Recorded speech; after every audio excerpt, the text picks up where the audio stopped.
अगली बड़ी खबर, गैंगस्टर जयपाल एनकाउंटर पर यह बड़ी खबर है। परिवार ने अंतिम संस्कार करने से इनकार कर दिया है।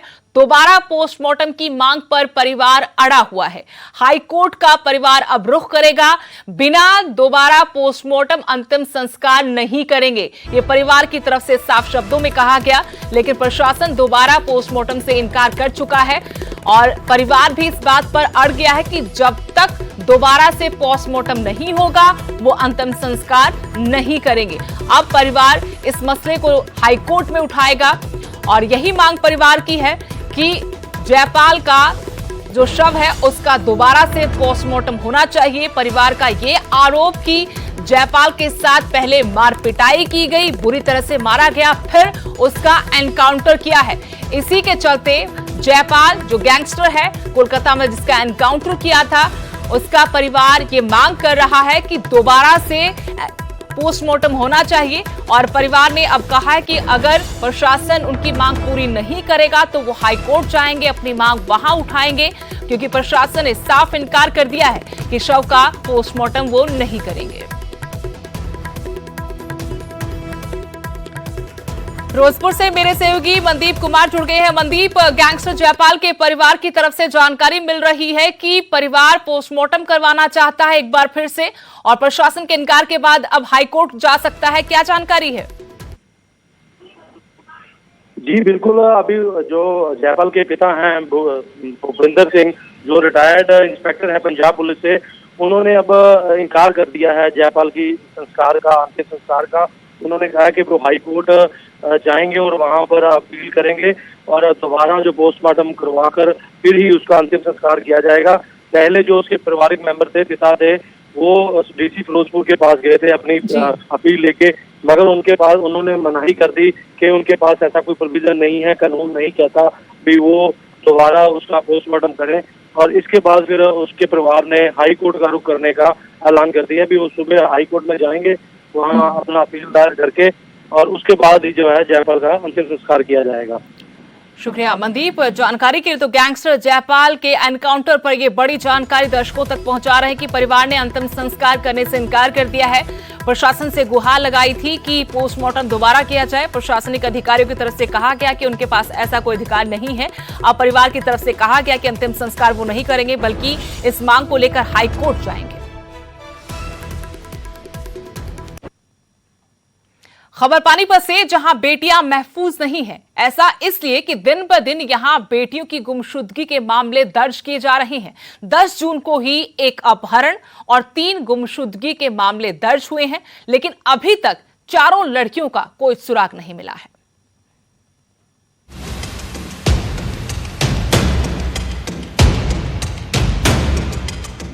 पानीपत हरियाणा का औद्योगिक शहर है, पर यह शहर क्राइम का अड्डा बन रहा है।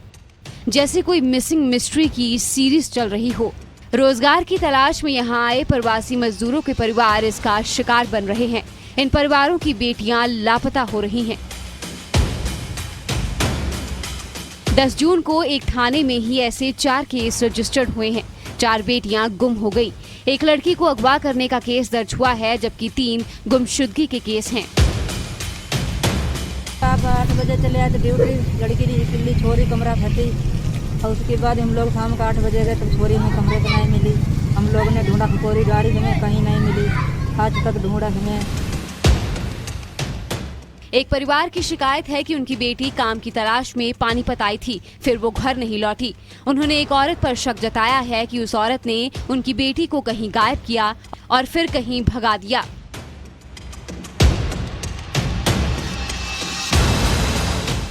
2016 में भी पानीपत से एक नाबालिग लड़की गायब हुई थी। उस वक्त गृह मंत्री अनिल विज ने सीबीआई जांच के आदेश दिए थे, पर ये लड़की अभी तक नहीं मिली है।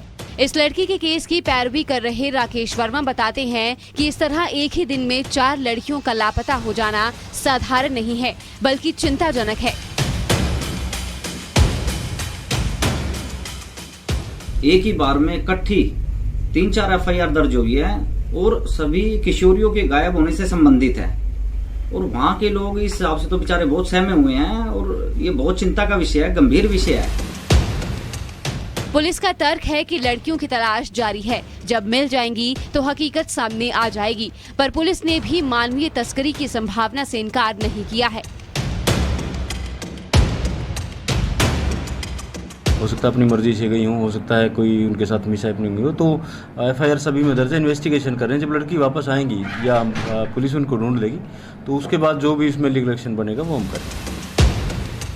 एक दिन में 4 लड़कियों का गायब हो जाना चिंताजनक है। यदि उन्हें किसी ने अगवा किया है तो ये सीधे तौर पर कानून व्यवस्था पर बड़ा प्रश्न चिन्ह है, और यदि वे अपनी मर्जी से कहीं गई हैं तो ये हमारे सामाजिक ताने बाने पर बड़ा सवाल है। Bureau report, news 18।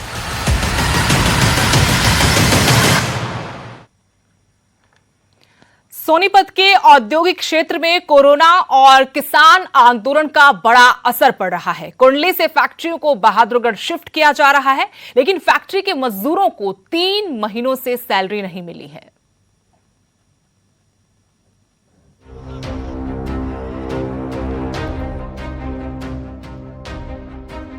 कोरोना के बाद किसान आंदोलन का भी सोनीपत की फैक्ट्रियों पर असर पड़ रहा है, जिसकी वजह से फैक्ट्रियां कुंडली से शिफ्ट करने का प्लान कर रही हैं। कुंडली के इंडस्ट्रियल एरिया में स्थित फुटवेयर कंपनी को बहादुरगढ़ शिफ्ट किया जा रहा है।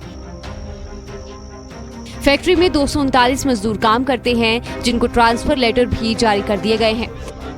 पर मजदूरों ने फैक्ट्री के बाहर प्रदर्शन किया और आरोप लगाया कि फैक्ट्री के प्रबंधकों ने पिछले 3 महीनों से तनख्वाह नहीं दी है और अब ट्रांसफर किया जा रहा है।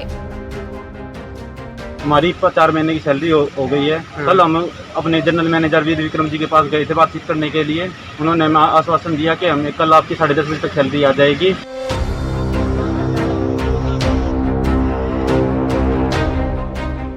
वहीं कंपनी के मैनेजर ने मजदूरों को पूरा हिसाब किताब करने का भरोसा दिया। प्रबंधकों के मुताबिक पहले कोरोना की वजह से फैक्ट्री को नुकसान हुआ और अब किसान आंदोलन की वजह से हालात खराब हो गए हैं, जिसकी वजह से फैक्ट्री को बहादुरगढ़ शिफ्ट किया जा रहा है। काम नहीं चल रहा था, यहाँ से हमें फैक्ट्री शिफ्ट करनी है।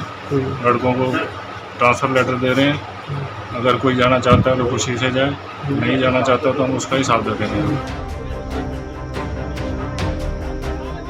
मजदूरों के प्रदर्शन का पता चलते ही लेबर इंस्पेक्टर भी मौके पर पहुंचे, जिन्होंने कंपनी के कागजात जांच करने की बात कही और साथ ही मजदूरों को बेइंसाफी न होने का भरोसा दिलवाया। लेबर को पेमेंट ऑफ वेजेज एक्ट 1936 के तहत कार्रवाई करेंगे। अगर सैलरी नहीं दी जाती है तो इनके खिलाफ क्लेम दायर करके इनके खिलाफ कार्रवाई होगी। कंपनी के मजदूर अपनी तनख्वाह के लिए प्रदर्शन कर रहे हैं, क्योंकि 3 महीनों से उन्हें तनख्वाह नहीं मिली।